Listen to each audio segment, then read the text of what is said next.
श्री शिवाय नमस्तुभ्यम। स्वागत है आपका शिव पुराण श्री कोटि रुद्र संहिता 5वें अध्याय में नंदकेश की महिमा वर्णन। सूत जी बोले, हे ऋषियों, कालंजर नामक पर्वत पर श्री नीलकंठेश्वर शिवलिंग स्थित है। ये भक्तों के लिए कल्याणकारी है। वहीं पर एक सुंदर कुंड है। जो मनुष्य उस कुंड में स्नान करता है उसके सभी पाप नष्ट हो जाते हैं और उसे मुक्ति मिल जाती है।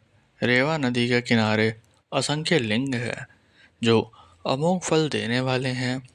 इनकी महिमा अनंत है।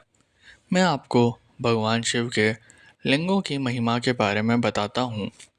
आत्रेश्वर नामक ज्योतिर्लिंग पापों का नाश करने वाला है। यहीं पर परमेश्वर व सिद्धेश्वर नामक लिंग भी है। रेवा नदी के किनारे रामेश्वर, कुमारेश्वर, पुंडरीश्वर, मंडलेश्वर एवं तीक्ष्णेश्वर नामक शिवलिंग है। इनके दर्शनों से भक्तों के सभी पापों का नाश होता है।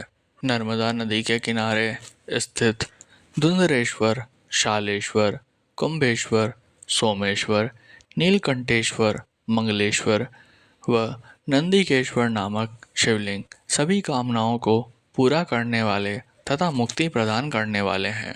ऋषियों ने कहा, हे सूत जी, अब आप हम पर कृपा करके हमें नंदकेश्वर लिंग की महिमा के बारे में बताइए।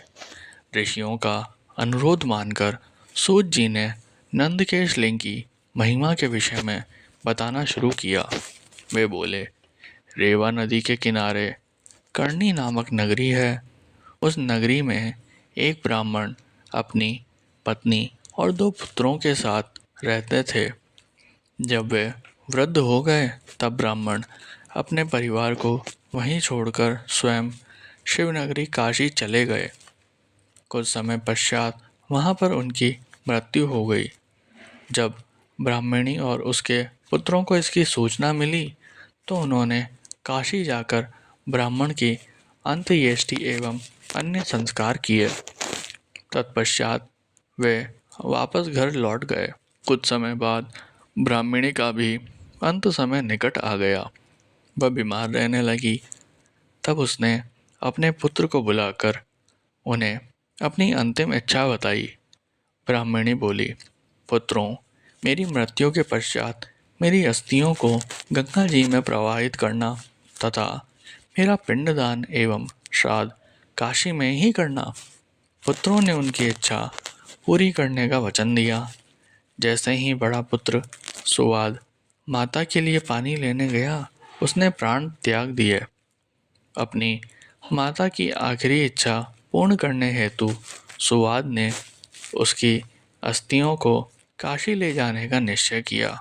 उसे 20 योजन का मार्ग तैयार करना था। रास्ते में ही रात घिर गई। तब सुवाद ने एक ब्राह्मण के यहाँ रात गुजारने का फैसला किया। उस ब्राह्मण के घर रुककर सुवाद भगवान शिव का पूजन करने के पश्चात वहीं पर विश्राम करने लगा। तभी वहाँ उसे एक अद्भुत बात दिखाई दी।